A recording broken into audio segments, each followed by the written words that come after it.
ketika ada konflik suami dengan istri, Al-Quran sudah memberikan solusinya. Yang pertama, para suami harus menasihati istrinya. Dan tentu saja menasihati istri harus lemah lembut, karena perempuan itu perasaan sekali ya, nasihati dengan baik. Kemudian yang kedua, kalau susah dinasihati, pisahkan tempat tidurnya. Jadi pisah ranjang, tapi di dalam rumah ya, jangan pisah rumah, pisah ranjang.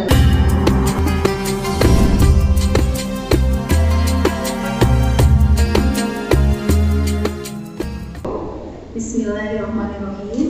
Rabbikulillah robba wa bil Islam dina wa bi Muhammadin nabiyya wa rasulah. Alhamdulillahirrahmanirrahim. Segala puji bagi Allah yang telah mempertemukan kita kembali di sore Ahad yang indah ini di acara ngobrol perkara Islam.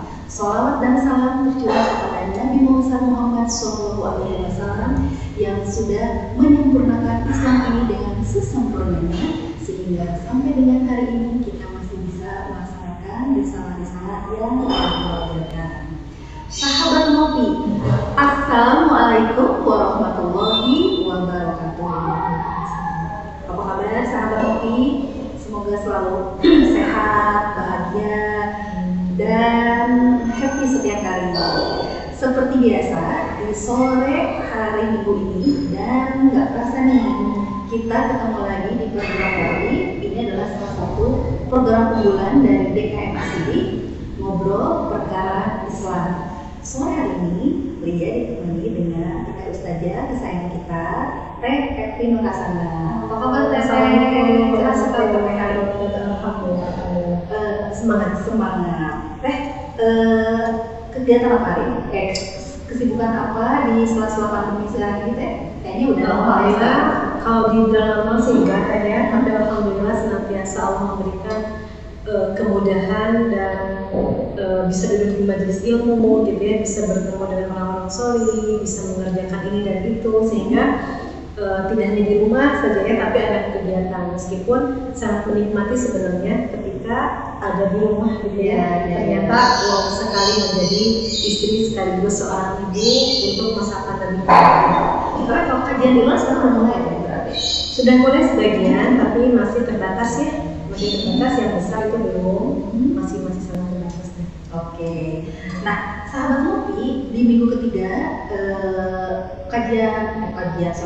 ngopi ini akan melanjutkan dari tema bulan lalu. Ya, bentar saya udah satu bulan, dan setiap minggunya itu nggak berasa banget ya. Nah, ngopi ini temanya adalah wanita di ambang neraka part 2. Kalau misalkan sekarang ngeri banget ya. Ini lihat kalau lihat judulnya tuh gimana gitu. Nah, ini tuh part 2, berarti kemarin bulan lalu sudah TFI sampaikan ada beberapa poin. Nah, kebetulan nih kemarin dia udah catat poinnya ada 8. Akan saya bacakan dulu untuk reminder, mengingat kembali. Nah, yang pertama itu adalah syirik, yang kedua sihir, yang ketiga adalah menunda-nunda kebaikan gitu kan ya, menunda ibadah ya. Kalau udah selesai nggak cepat-cepat bersih jadi ya. Oke. Yang keempat, tidak mengeluarkan zakat perhiasan. Yang kelima, menyerupai laki-laki. Yang keenam, tabarruj, yaitu berhias berlebihan. Yang ketujuh, memakai wig, sanggu atau konde. Dan yang kedelapan adalah mengadu domba. Jadi sore hari ini akan dilanjutkan poin-poin selanjutnya. Seperti apa sih wanita di ambang neraka ini? Waktu dan tempat dipersilakan. Masya Allah. Bismillahirrahmanirrahim. Wahaikum dan tahiyati salam di tahiyati ahli jannah. Assalamualaikum warahmatullahi wabarakatuh. Alhamdulillah sahabat-sahabat muslimah dimanapun berada, alhamdulillah Allah mempertemukan kita kembali dalam kajian ilmu di sore hari ini di Ahad, yaitu acara ngopi ya Teh ya. Dan masih tetap dengan kengerian tema kita bulan lalu, yaitu wanita di ambang neraka. Betapa wanita sangat Allah muliakan, sangat Allah sayang, sehingga ada banyak sekali aturan dan batasan-batasan sehingga wanita bisa menjaga dirinya gitu ya, untuk tidak menjadi penghuni neraka. Karena kita tahu ulasan kita bulan lalu bahwasannya yang paling banyak penghuni neraka adalah wanita. Maka kita harus bersegera dengan apa yang Rasulullah SAW sampaikan, yaitu dan memperbanyak sedekah dan memperbanyak istighfar. Nah, kemudian teringat kepada hadis Rasulullah SAW, hadis riwayat Bukhari, maka tu ba'di, tidaklah aku meninggalkan setelahku fitnah, satu fitnah al-dharra yang begitu besar, begitu membahagiakan, ala rijali minan nisa, terhadap satu kaum laki-laki kecuali wanita. Jadi wanita ini adalah sepeninggal Rasulullah adalah fitnah yang sangat besar sekali bagi laki-laki. Maka menjadi wanita harus hati-hati, dan menjadi laki-laki juga harus hati-hati terhadap wanita, ya. Oke, yang kemarin kita sudah membahas tentang 8 pintu yang akan menjadi wanita di ambang neraka. Itu ada 8 poinnya, ya, 8 pintu. Sekarang yang ke-9 ya, ya. Yang ke-9 adalah ada istilah nusyuz, ya. Nusyuz pernah dengar nggak? Belum. Nusyuz ini adalah istri yang tidak mau mentaati suami. Hati-hati, ya. Dalam hal apapun, ya, kecuali dalam hal yang tidak dalam hal bermaksud kepada Allah, ini tidak boleh taat. Tapi selama perintah itu tidak mentaati atau tidak menyalahi aturan Allah, maka seorang istri itu wajib taat kepada suaminya dalam hal apapun, ya. Dalam surat An-Nisa ayat 34, muslimah, ya, silakan dibuka Qurannya yang ada di rumah dan sudah stay, dibuka Al-Qurannya, surat An-Nisa ayat 34, saya bacakan artinya. Bismillahirrahmanirrahim. Wanita-wanita yang kamu khawatirkan nusyuznya, maka nasihatilah mereka, pisahkanlah mereka dari tempat tidur dan pukullah mereka. Kemudian jika mereka mentaatimu, maka janganlah kamu mencari jalan untuk menyusahkannya. Ini ada beberapa poin, ya. Ketika ada konflik suami dengan istri, Al-Quran sudah memberikan solusinya. Yang pertama, para suami harus menasihati istrinya. Dan tentu saja menasihati istri harus lemah lembut, karena perempuan itu perasaan sekali, ya. Nasihati dengan baik. Kemudian yang kedua, kalau susah dinasihati, pisahkan tempat tidurnya. Jadi pisah ranjang, tapi di dalam rumah, ya. Jangan pisah rumah, pisah ranjang dulu. Yang ketiga, suami boleh memukul, ya, tapi dengan pukulan yang tidak boleh di wajah dan tidak boleh menyakitkan. Jangankan dipukul tadi, ya, didiamin aja atau di sedikit aja juga perempuan sudah, ya, gitu, ya. Jadi ini sudah ada solusinya, dan para suami tidak boleh mencari jalan untuk menyusahkan istrinya. Tidak boleh mencari kesalahan, gitu, mengorek kesalahan untuk menyusahkan istrinya, itu tidak boleh. Masya Allah, penjagaan Islam terhadap seorang wanita, ya, dan kita juga harus paham. Rasulullah SAW bersabda, apabila seorang suami mengajak istrinya ke ranjang, lalu ia menolak hingga suaminya melewati malam dalam keadaan marah, sungguh malaikat melaknat perempuan atau istrinya tadi sampai pagi. Tadi saya mengikuti kajian Dr. Aisyah Dahlan dan semakin paham, gitu, ya. Ternyata kenapa Islam itu untuk hal masalah ranjang saja sangat diperhatikan. Ternyata memang laki-laki tidak bisa menahan, gitu, ya, untuk menyalurkannya itu, maka perempuan itu, seorang istri harus senantiasa siap, gitu, ya. Dan kenapa poligami juga itu diperbolehkan, semakin paham lagi. Oh, ternyata di usia di atas 50 tahun perempuan itu harus menopause, gitu, ya. Perlu perjuangan karena menurunnya libidonya, gitu, ya, dan tidak bisa tidak bisa memenuhi kewajibannya sebagai istri. Tapi cukup dipaham saja dulu, ya. Jangan juga aplikasi katanya sampai ada yang seperti itu. Ya, soalnya kalau udah ngomong poligami itu antena para ibu-ibu langsung gitu langsung enggak, gitu, ya. Iya. Yang penting kita tahu dulu, ya. Dan yahillu mar'ati an tasuma wa zawjuha syahidun illa bi'izni wa la ta'dana fi baitihi illa bi'izni. Tidak halal seorang istri berpuasa pada saat suaminya tidak bepergian kecuali dengan izinnya, dan tidak boleh yang mengizinkan seseorang masuk ke dalam rumahnya kecuali atas izinnya siapapun. Maka seorang istri harus senantiasa meminta izin kepada suaminya, hatta atau sampai untuk urusan saum, padahal saum sesuatu yang sunnah. ya, suatu amal soleh. Tetapi untuk amal soleh pun seorang istri harus meminta izin kepada suaminya. Masya Allah sekali, apalagi perkara-perkara yang diharamkan gitu ya. Berarti kalau misalnya kata suami, jangan puasa di hari ini gitu. Boleh berarti ya, meskipun gimana ya, Senin Kamis nih gitu ya. Harus tanya dulu, minta izin dulu. Pak, besok saya mau sahur ya, gitu. Ada perlu nggak dengan saya? Kalau ada, ya ayo. Tapi kalau misalkan enggak, saya mau sahur ya, gitu. Barangkali suaminya mau ngajak makan di luar, gitu kan ya, jangan kemana-mana gitu. Atau suaminya mau dibikinin makanan apa dan ingin makan bersama, nggak mau istrinya puasa, suaminya sendirian, gitu kan? Ya, apalagi suami itu kalau makan pengen ditemenin ya. Iya. Nah, terus kita lihat dengan bahwa tidak boleh memasukkan seseorang ke rumah tanpa yang suami tidak terkecuali. Berarti orang tua pun nggak boleh ya? Atau gimana? Ada pengecualian nggak tadi? Kalau orang tua suami, mertua kita, bahwasannya harta anaknya adalah milik orang tuanya. Itu boleh. Mertua mau kapan saja datang ke rumah anaknya, itu boleh. Ini yang seperti misalnya ada sales atau ada siapa orang-orang yang tidak disukai suami, kita harus minta izin ya. Saudara, cim, ya.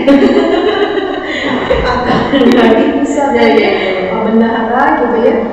Kalau untuk masuk ke dalam rumah, kalau di rumahnya nggak ada siapa-siapa gitu ya, itu harus izin dulu kepada suaminya, apalagi kepada orang yang suami itu nggak suka sama dia. Karena kita itu tahu ya bagaimana sikap suami. Itu jelas-jelas harus izin. Apalagi kalau ada saudara mungkin harus tahu dulu ini saudaranya disukai suami atau enggak, harus izin dulu.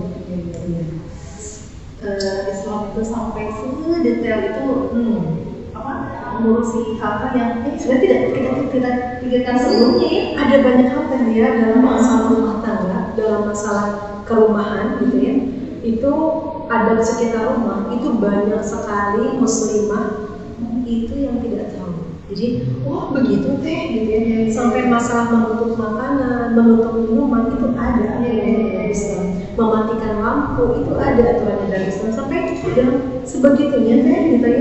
Ada banyak sekali, apalagi ini urusan suami istri yang sangat sangat spesial sekali, sangat tabu sekali dibicarakan, tapi Islam membukanya.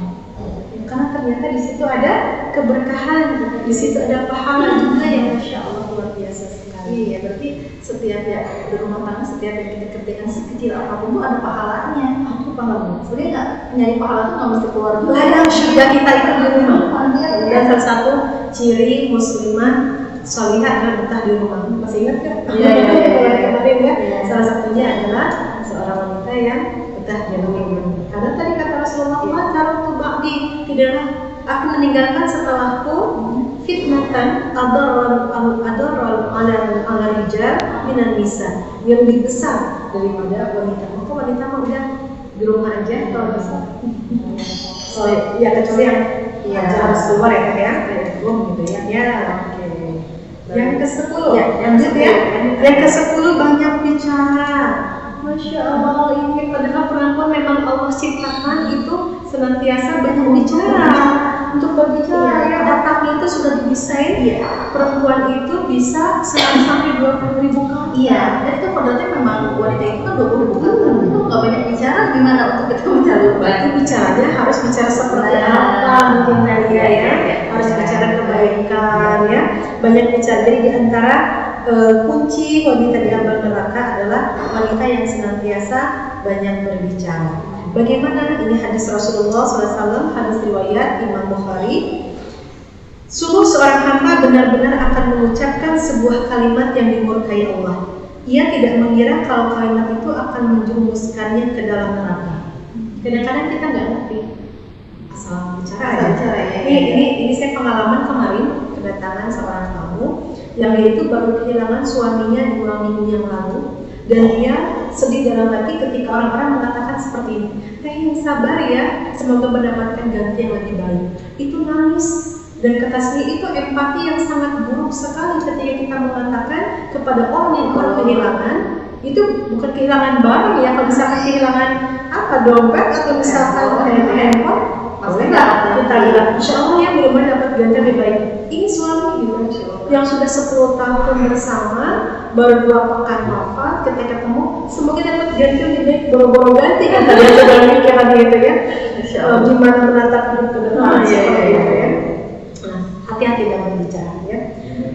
Rasulullah SAW bersabda di hadis yang lain, sungguh seseorang di antara kalian benar-benar akan mengucapkan sebuah kalimat yang diridhai Allah. Tadi yang dimurkai Allah, ini yang diridhai Allah. Dia tidak mengira kalimat itu akan sampai pada ridha Allah, sampai-sampai Allah menetapkan keridhaannya lantaran kalimat itu hingga hari pertemuan dengannya, itu dengan Allah ya.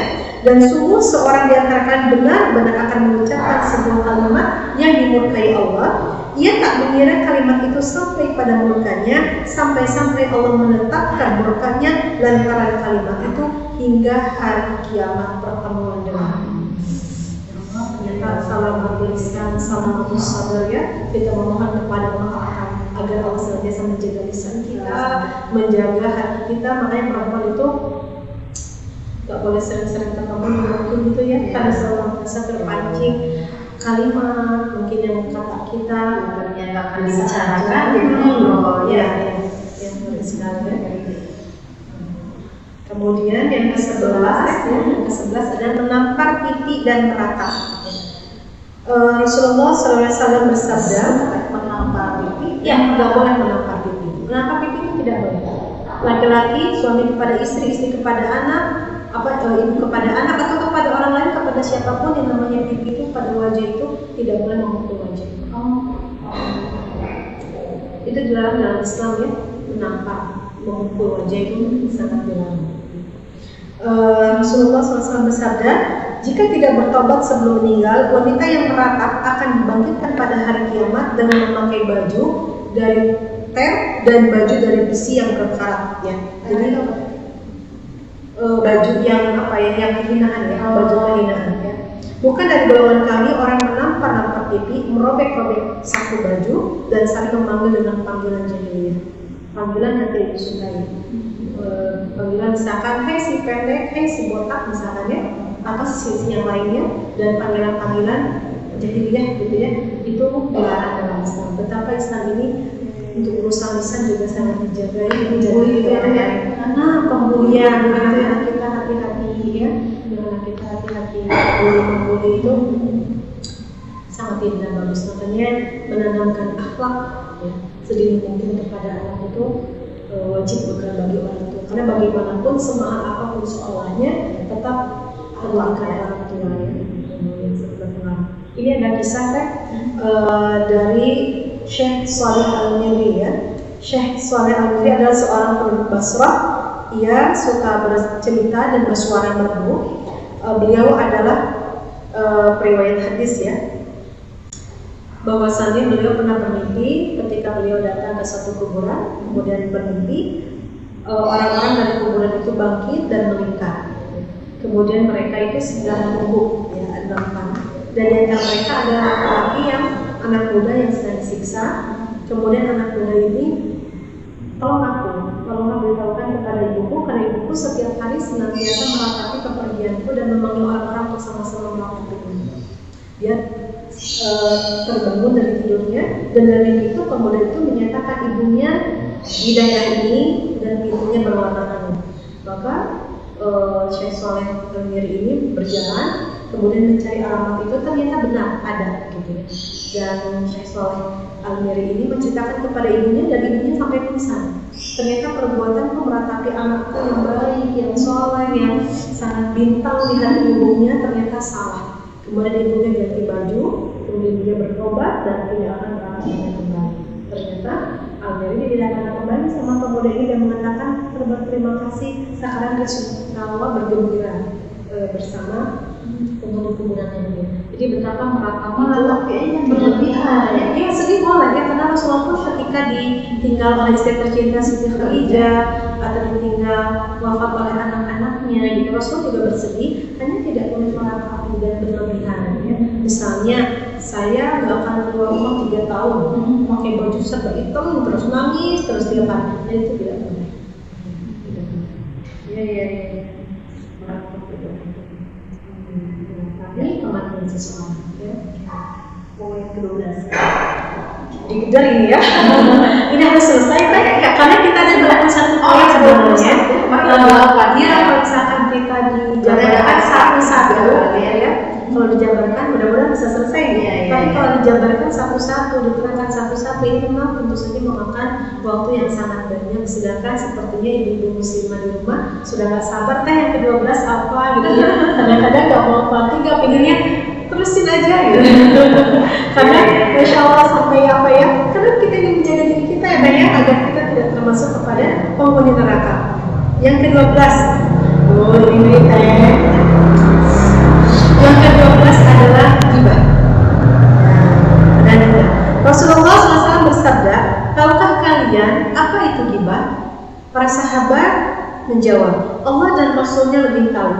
Nabi pun bersabda, kamu menyebut kejelekan saudaramu. Kemudian para sahabat bertanya, bagaimana jika yang dikatakan itu benar? Nabi pun bersabda, jika memang yang kamu katakan benar, maka kamu telah ghibah. Jika kamu mengatakan apa yang tidak ada pada saudaramu, maka engkau berdusta.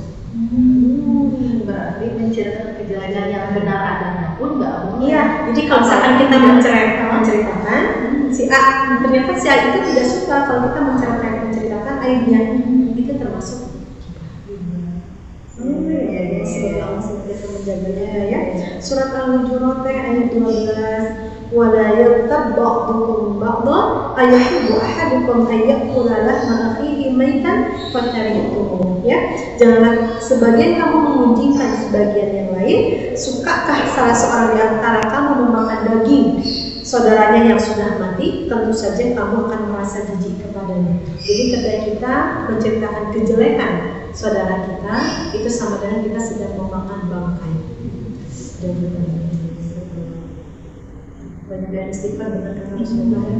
Jadi biasanya kalau kita bangun kumpul, gitu ya orang kerasa. Iya, makanya selalu lebih baik kita kumpul sebenarnya ya.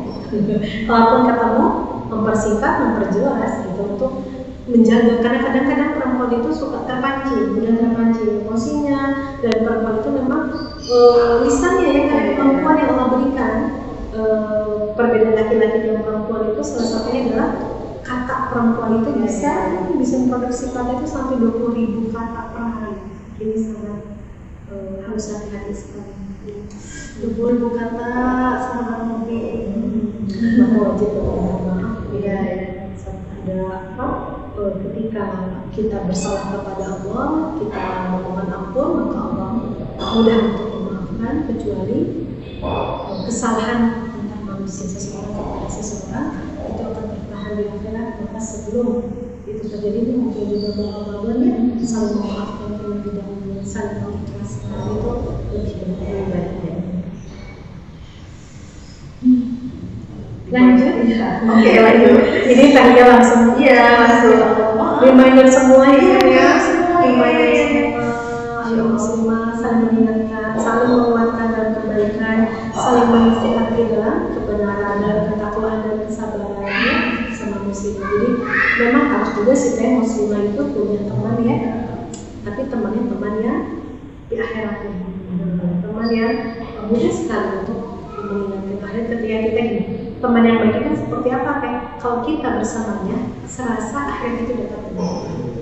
Kalau teman dunia bagaimana? Kalau datang sama dia ya rasanya dunia, yang diomongin dunia semua. Tapi kalau teman yang baik, teman yang solihah, itu yang ketika bersamanya, menatapnya, perkataan itu senantiasa mengingatkan kita kepada perkara akhirat, maka pegang dia. Dan ngomong-ngomong seperti itu sulit lagi ya. Sedikit, bukan sulit, kita sedikit ada. Makanya mau sama Allah ya. Dan sebetulnya untuk sahabat-sahabat aku ya punya sahabat yang mendekatkan kita pada akhirat. Berdoa ya, semoga Allah senantiasa mendekatkan kita kepada orang-orang yang selalu setia. 13. Oke, lanjut ya, ibu yang ke-13 sedang liwat. Nah, sekali lagi saya tanya, temanya pernah dengar nggak istilah liwat? Nah, bukan liwat ya, kalau buat temannya asing dan belum liwat. Tahu nggak liwat ya? Baru dengar liwat. Ini dia waktu kesana. Jadi liwat itu adalah ketika seorang suami menggauli istrinya pada harusnya dari belakang. Itu istrinya Nabi. Nah, ini tidak boleh ya, menggauli istri di duburnya, ini dilaknat Allah. Jadi Rasulullah SAW bersabda, siapa yang menggauli istrinya yang sedang haid, atau menggaulinya di anusnya di belakang, atau mendatangi dukun dan mempercayainya, maka sungguh dia telah kafir, atau sungguh dia telah berlepas diri dari syariat yang diturunkan oleh Nabi Muhammad, yang diturunkan kepada Nabi Muhammad SAW, dia terlepas dari itu. Untuk urusan kasur bisa menjadi laknat Allah, untuk urusan kasur bisa menjadi kunci neraka, untuk urusan kasur saja bisa menjadikan seseorang lepas dari syariat Islam. Tapi berarti yang poin kedua itu tadi katakan lewat itu. Kalau misalnya suaminya yang minta, nggak boleh. Berarti Kan tidak boleh taat dalam kemaksiatan.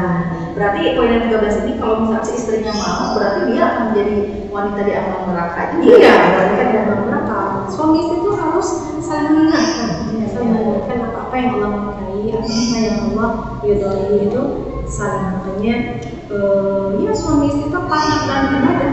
Jadi pada akhirnya ketika kita menikah dengan seorang, bukan lagi masalah ketampanan, bukan lagi masalah harta, tapi dengan siapa kita hidup bersama akan terlihat karakternya dan akhlaknya. Maka dengan siapa kita akan menua, dengan siapa kita akan ke surganya, pastikan seseorang yang alhamdulillah yang senantiasa membawa kita kepada surganya Allah. Tidak banget ya di dunia bareng-bareng, kemudian di akhirat ke surganya juga bareng-bareng, sosok banget. Ya Allah, Nanti pulang dari sini ya, peluk ya, apa sama suami ya. ya. Oke, 14. Lanjut ya. Oke, lanjut ya. Nah, ini sebut juga ya. Tapi kebanyakan yang tadi kita bahas itu masalah panjang ya, masalah pribadi ya, sangat sensitif sekali, dan masalah lisan ya, akhlak di rumah. Kemudian yang ke-15 permusuhan dan tidak 14 berarti, sorry 14. Yang ke-14. Oh, iya. Nah, yang ke-14 berhubungan badan saat haid. Ternyata saya ketika mendapatkan hadis ini gitu ya, kemudian saya bertemu dengan seseorang yang menjelaskan dari penjelasan seorang dokter bahwa kalau misalkan ketika haid itu kan darah kotor itu sedang keluar. Ketika seorang suami misalnya mendatangi istrinya dalam keadaan haid, itu suami kan sedang memompa darah itu naik lagi, dan darah kotor itu bisa masuk ke jantung. Maka kenapa Islam melarang ya, tidak boleh ketika sedang haid itu didatangi oleh suaminya. Ini juga ya. Dari segi kesehatannya aja udah terbukti. Dan Islam juga makin menggali itu ya. Itu dari terbukti ya, dan kebenaran sunnah Rasulullah itu tidak ada sia-sia. Cuma mungkin kalau ada yang belum kita pahami, mungkin belum terkuat ilmunya, tapi kan keterbatasan kita. Iya. Seperti kenapa tidur harus di miring ke sebelah kanan? Kan pada sekarang ketahuannya seperti itu. Seperti ini kalau misalkan tidur mematikan lampu, ya juga baru tahu dan ini sunnah Matikan lampu. Saya pernah dapat dari Instagram, tapi nggak tahu saya save atau enggak ya. Ini perkataan seorang dokter bahwasannya ketika mata itu kan dia bisa melihat karena cahaya. Nah, ketika malam tidur dan masih ada cahaya, itu tidak bisa membedakan mana pagi mana malam. Makanya harus ditutup, biar dimatikan. Dan itu sunnah Rasul. Benar ya. Untuk memanen pahala itu sebenarnya banyak sekali. Hanya menyatakan semuanya merupakan ibadah. Iya. Insyaallah ini sore mulai hujan pada sesuatu banget di Islam. Mulai Allah turun pada kita nih semua pasti baru senantiasa dijadi hujan.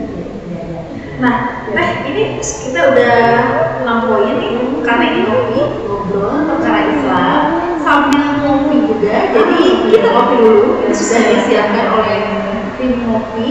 Jangan kalau lagi dikasih panas buat sahabat ngopi yang lagi nyimak kita. Jangan dong, jadi kita ngopi bareng.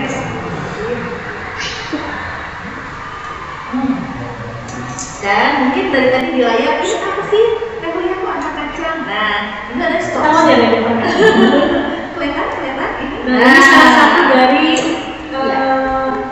peserta pelajaran muslimah yang memiliki usaha. Nah, Akhwati Bapak yang sekitar Jalan Inaya memiliki usaha dan ingin dipublikasikan, silakan bisa menghubungi tim Ngopi. Ini Asetemia enak sekali. Ini langganan saya sudah bertahun-tahun dan nggak bisa berhenti. Ini kacangnya renyah sekali, manis, dan ini ada bawang putihnya di atas. Saya suka bawang putihnya enak sekali. Siap-siap buat. Nah ini yang buatnya Mama Upi kalau yang bilang ya. Atau misalkan Pak Uki ya, RT 6. Ini produksi setiap hari, jadi setiap hari produksi, jadi tidak mengenal yang namanya lebaran aja. Jadi everyday ada kacangnya buat menemani. Oke, lanjut ya. Yang ke-15 adalah permusuhan dan tidak menegur saudaranya. Rasulullah SAW bersabda, barang siapa yang mendiamkan atau tidak menegur saudaranya selama 1 tahun, berarti dia sudah seperti menumpahkan darahnya. Hadis riwayat Imam Bukhari. Selama 1 tahun. Dan sebenarnya permusuhan itu tidak boleh lebih dari 3 hari. Jadi harus saling menegur dan saling memaafkan. Ke-16, menuduh seorang muslimah kafir ini tidak boleh menuduh ya, apalagi menuduhnya menuduh kafir. Ya misalkan, kamu kafir, padahal dia seorang muslim, meskipun dia nggak pakai jilbab misalnya, ya, itu tidak boleh seperti itu. Kalau misalnya bercanda-bercandanya itu nggak boleh ya? Kita sudah pernah ada kajian tentang adab bercanda, bercanda dalam Islam, bagaimana bercanda dengan Rasulullah, bagaimana bercanda dengan para sahabat, itu jauh dari kalimat ustaz, jauh dari kalimat merendahkan. Oke, 17 teh. 17. Kita tanya dulu ke Tim Ngopi, berapa waktu lagi nih pagi kita? 20 menit masih panjang. Mudah-mudahan bisa selesai poinnya.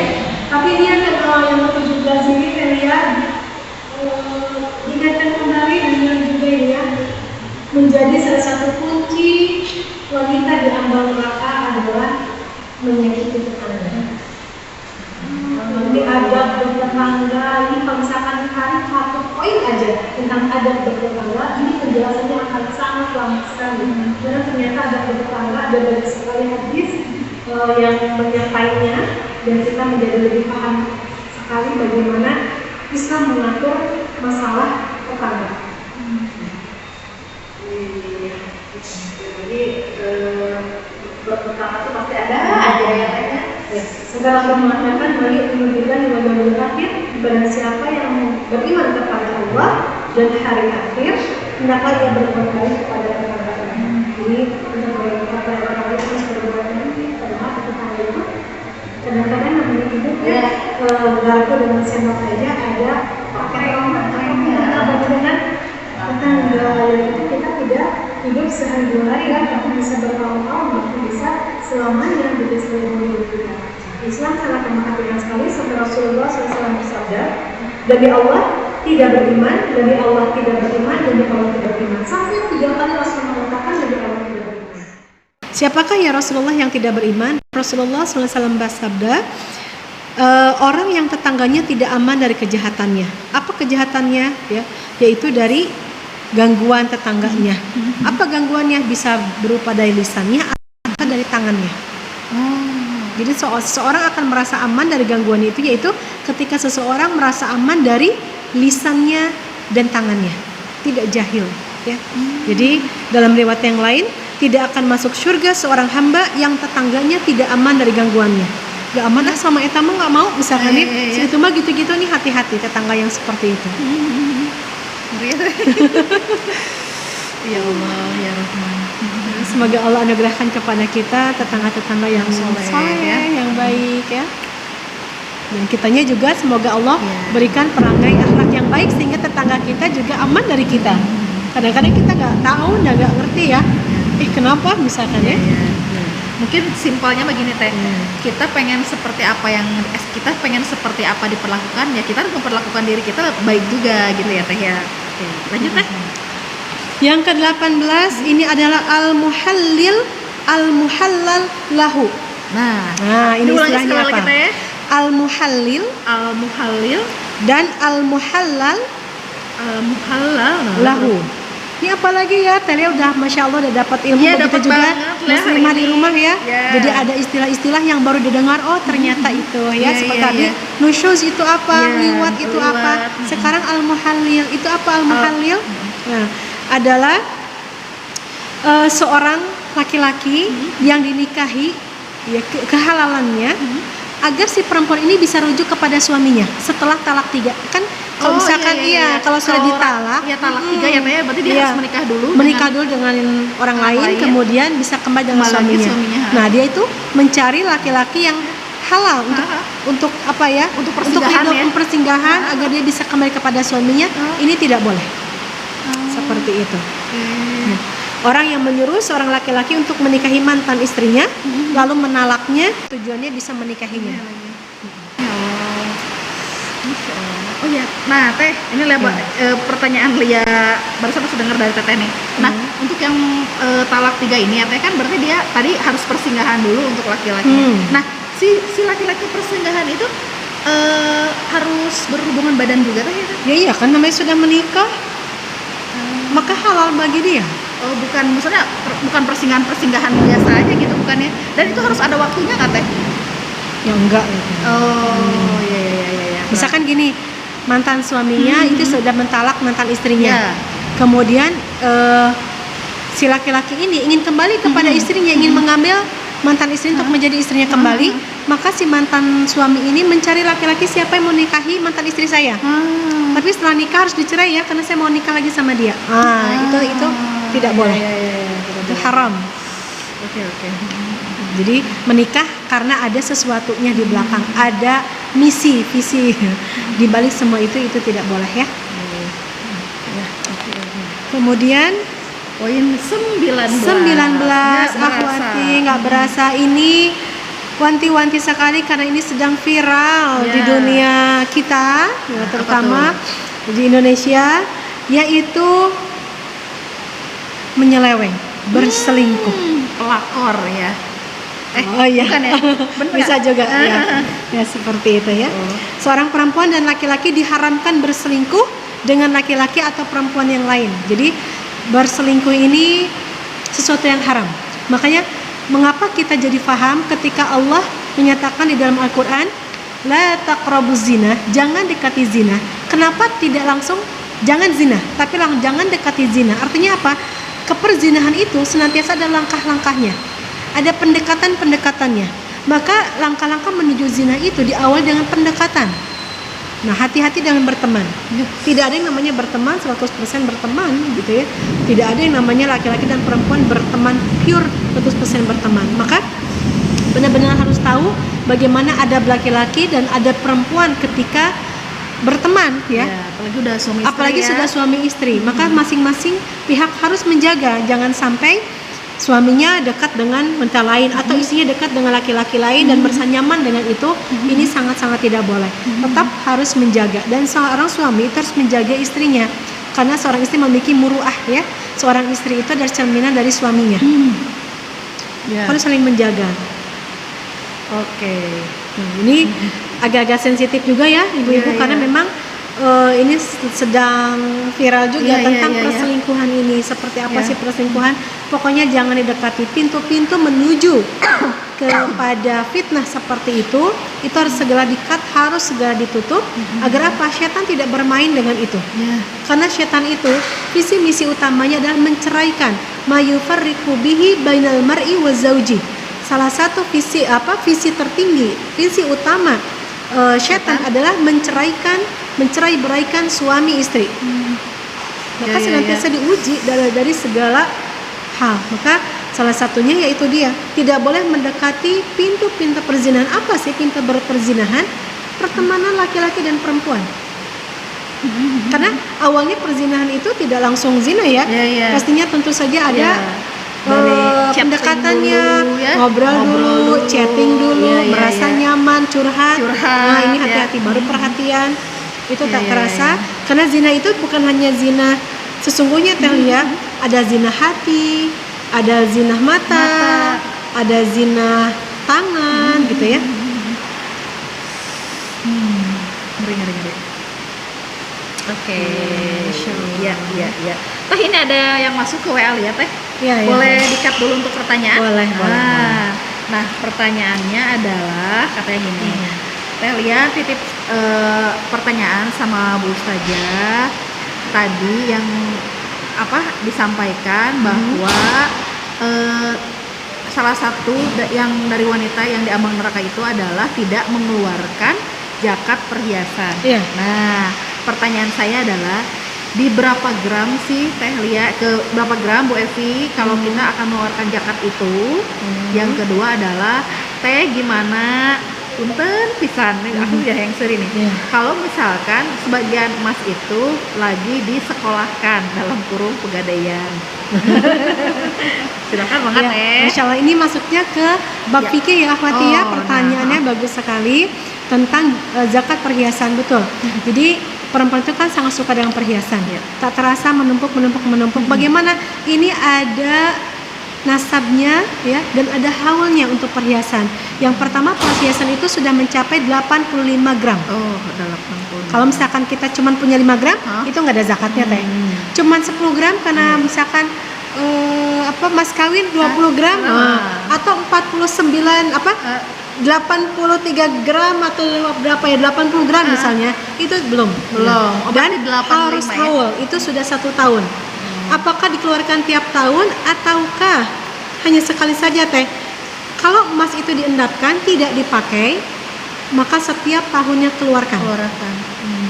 Setiap tahunnya keluarkan 2,5% seperti itu ya. Jadi perhiasan yang disimpan. Ya. Dan sudah mencapai nasabnya yaitu 85 Ya, gram. karena 85 gram mungkin dipasang semuanya. Ya. Berat itu. Nanti jalannya Ya. juga beda ya. Nah, terus yang tadi kemudian? pertanyaan kedua, Ya. kalau misalkan si emasnya itu disekolahkan dalam kurung pegadaian itu gimana Teh? Tetap Mengenai perhiasan yang sudah digadaikan, ya diendapkan, ini kan tidak dipakai juga ya. Iya. Tidak dipakai, dibawa gitu ya, tetapi untuk sesuatu keperluan. Ini bagaimana Teh hukumnya gitu ya? Ini juga harus dikeluarkan. dengan catatan Ya, 85 gram. kecuali gini, misalkan kita butuh uang nih, kita punya emas 85 gram, kita ambil 10 gram, jual yang 10 gram itu hasilnya itu untuk kita hidup, yang 75-nya disimpan. Nah itu tidak akan mencapai nasabnya seperti itu. Iya, Tapi benar. kalau digadaikan kan memang tetap Iya. takarannya 85 5 gram. dan itu harus dikeluarkan ya Teh ya. Oke, sudah. Tapi ke poin berikutnya. Poin berikutnya kita tinggal 2 lagi ya ibu-ibu ya. Yang kedua, yang ke-20 adalah wanita yang menyebarkan rahasia suaminya ke publik atau ke orang lain ya, merupakan kesalahan besar seorang istri dalam menceritakan kepada wanita lain tentang hal yang terjadi antara dia dengan suaminya, menceritakan hubungan intim bersama suaminya kepada orang lain. Ini haram, akhwati, tidak boleh Ya. Bahkan seorang istri jangan menceritakan kelebihan laki-laki lain kepada suaminya. Suami tidak boleh menceritakan kelebihan perempuan lain kepada istrinya. Dan seorang perempuan pun tidak boleh menceritakan kelebihan perempuan tetangganya atau orang lain atau temannya kepada suaminya. Karena dari cerita itu akan merubah persepsi ya, baik atau tidak. Misalkan menceritakan teman saya misalkan seksi begini diceritakan detail di depan suaminya kan jadi membayangkan. Ya, jadi Ini membayangkan tidak ya, boleh. itu. Yang dikhawatirkan itu setelah bercerita kemudian dibayangkan ya, Teh, Kemudian ya. ketemu nanti. Aduh. Ini tidak boleh ya, saling menjaga. Dan para istri harus menjaga kalau misalkan punya teman dekat, teman curhat, hati-hati tentang hubungan intim suami istri itu tidak boleh diceritakan kepada orang lain. Apalagi sampai adegan-adegannya, detail-detailnya, Masya Allah. Ini tidak boleh ya. Ini sama dengan membuka aibnya. Bukankah perempuan itu, istri itu adalah pakaian bagi suaminya, dan suami itu adalah pakaian bagi istrinya? Maka namanya pakaian harus saling melengkapi, harus saling menutupi, harus saling menjaga. Sungguh Rasulullah SAW bersabda, ini hadis riwayat Muslim ya. Sungguh orang yang paling jelek kedudukannya di sisi Allah pada hari kiamat ialah seorang suami menggauli istrinya kemudian menyebarkan rahasianya. Ini kedudukannya paling jelek di hari kiamat adalah seseorang yang menceritakan hubungannya dengan pasangannya kepada orang lain.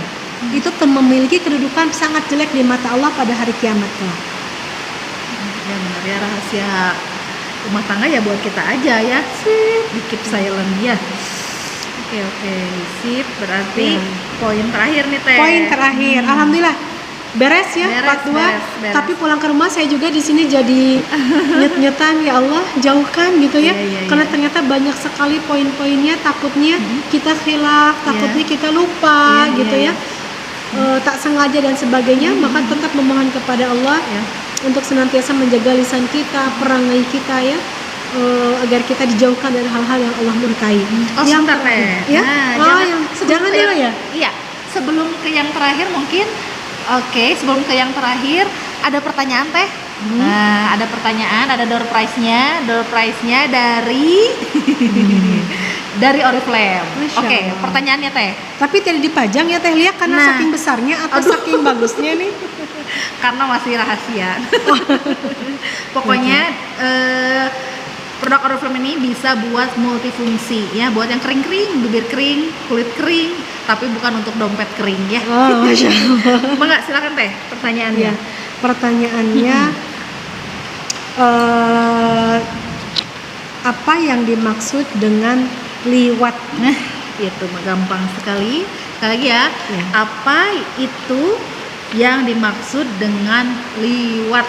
Gampang Bukan banget. liwat. Bukan. Itu kalau misalkan sahabat ngopi nyimak dari awal sampai sekarang pasti udah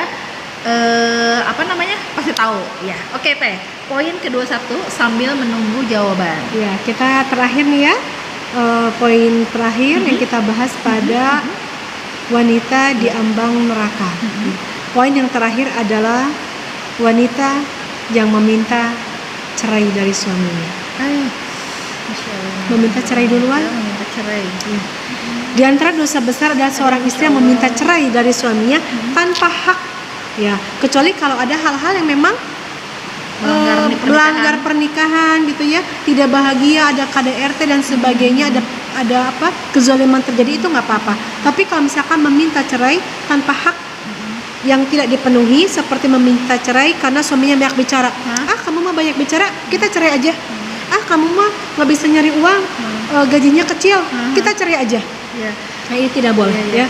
Atau kamu mah nggak pengertian ya, misalkan ya, kamu nggak suka meluk aku cerai aja. Nah, ini tidak boleh.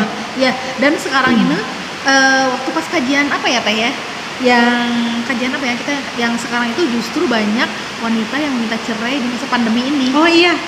Iya. Itu kajian siapa ya waktu itu? Ustaz siapa ya, yang katanya banyak banget di masa pandemi ini karena mungkin suami istri sering di rumah. Karena itu memang data yang ada ya. Iya, data yang Mahmud. ada. Ustaz Karena Mahmud. beliau dari Masya Allah, KUA ya. Ustaz. Dari Depag ya. Beliau dari Depag, Dari beliau Depag. sangat tahu Iya, datanya. iya.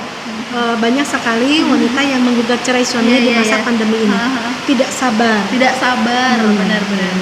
Rasulullah SAW bersabda, wanita mana saja yang meminta cerai kepada suaminya tanpa ada sebab, garis bawahi tanpa ada sebab, maka surga haram baginya. Hadis riwayat Abu Dawud. Jadi meminta cerai tanpa adanya sebab, maka haram bagi seorang perempuan untuk memasuki surga Allah. Hadis riwayat apa Teh barusan? Abu Dawud. Abu Dawud. Aduh, Masya Allah. Ini kalau misalkan kita nyimak poin-poin yang di part 2 ini, sebenarnya kalau baca sekali lagi sekilas itu tuh banyak banget yang keseharian kita ya Teh. Iya, betul sekali. Ya, kalau lihat di part 1 kan syirik gitu ya, musyrik kayak gitu-gitu, mungkin insya Allah lah ya kita. Tapi tanpa terasa juga kan, ketika kita tahu zodiak, kemudian kita juga mengakui perkataan orang lain katanya begini, ramalan-ramalan itu juga tanpa terasa ya. Iya. Aduh, Masya Allah Teh. Jadi dibuka kembali ya ibu-ibu di rumah, agar kita terhindar dari wanita di ambang neraka dan kita tidak memasukinya. Allah sudah memberikan dan Rasulullah SAW sudah memberikan kepada kita poin-poinnya agar kita terhindar dari itu semua. Ada hadisnya, ada ayatnya. Ibu-ibu yang sudah mengikuti acara ngopi bulan lalu hari ini dibuka-buka kembali, kemudian banyak berdoa kepada Allah. Semoga kita bisa terhindar. di dalamnya. Ini ya. juga reminder buat kita berdua nih Teh yang menyampaikan ya. bener banget. Iya. Nah, sahabat ngopi, seperti biasa nih kita ada donasi infak Bank Syariah Mandiri untuk Masjid Asidik.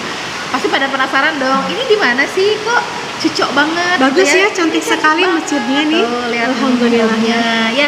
Dan ini tuh adalah kita sedang berada di lantai 1. Biasanya ngopi ini lantai 2 ya Teh Ya, ya. biasanya kita lantai Di 2 lantai di 2 atas. sekarang lagi kenalan nih di lantai 1 dengan mihrabnya yang super cantik banget ya Teh ya. Cantik banget. Makin betah ibadah ini. Iya, makin betah ibadahnya. Nah, buat sahabat ngopi yang ingin donasi, yang ingin infaknya, sedekahnya, boleh banget di Bank Syariah Mandiri di nomor rekening 2011010553 atas nama DKM Asidik. Kalau misalkan ada link nggak nih Telia? Ada link, ada GoPay, ada OVO. Jadi DKM Asidik ini memudahkan untuk para donatur yang ingin menginfakkan sebagian hartanya untuk kemakmuran Asidik kita tercinta. Ya, oke. Karena ngopi ini cuma dikasih waktunya 40 menit dan pas juga di akhir poin ke-21. Jadi kita akhir dulu. Sebentar, Pak Yudi udah ada yang jawab? Ada. Masya Allah. Oke, Masya Allah. Ini keren banget. Hujan-hujan ya, dia menyimak kajian ngopi kali ini. Ahad sore ada di Ahad rumah sore ya. ada di rumah. Apalagi kalau ditemani dengan Iya. Oke. Siapa? Ibu Evi Andrian. Ibu Evi Andrian Birwan. Oke. Iya. ini Bu Evi Andrian ini kan Bu Irwan ya. Iya, Bu Irwan. Itu nama saya dan nama suami saya loh, Bu. Oh iya. Suami saya kan namanya Andri, suami. Masya Allah. Iya. Masya Allah. Oke. Tadi itu pertanyaannya liwat. Buat yang tadi tidak menyimak, liwat itu apa sih? Nah, liwat itu adalah ketika menggauli istri melalui dubur. Dan Bu Evi Indriani ya? Andrian. Maaf, Bu Evi Andriani yang sudah menjawab pertanyaannya. Nanti ada produk Oriflame buat Ibu ya. Nah, Kalau nggak salah Bu Irwan juga pekan kemarin ya, bulan kemarin juga mendapatkan door prize. Berarti rajin sekali. rajin sekali, makanya Masya Allah. harus selalu ikutan yang namanya kajian ngopi, ngobrol perkara Islam.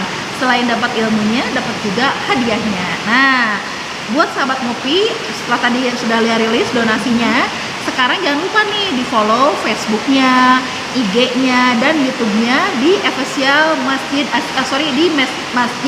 Asidik Official. Subscribe sahabat ngopi bisa menambah donasi ya. Oke Teh, berarti Dan kalau itu juga share lagi ya. iya, yang lain, share biar lagi biar subscribe. biar dakwah kita tuh terus membumi, terus di udara di mana-mana ya. Oke, Teh, untuk yang 21 wanita di ambang neraka, boleh Teteh menarik kesimpulan, mangga.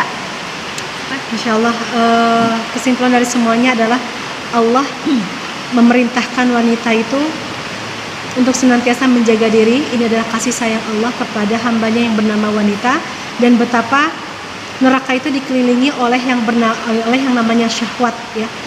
Maka bagi para wanita harus senantiasa mendekat kepada Allah, memohon kepada Allah, dan senantiasa menjaga diri dari hal-hal yang Allah murkai. Jadi kita harus tahu kuncinya adalah ilmu. Siapa yang menginginkan surga, ada ilmunya. Siapa menginginkan kebaikan di dunia, ada ilmunya. Siapa yang ingin selamat di akhirat, juga ada ilmunya. Maka keep ilmu ini agar kita terhindar dari wanita-wanita yang menjadi penghuni neraka.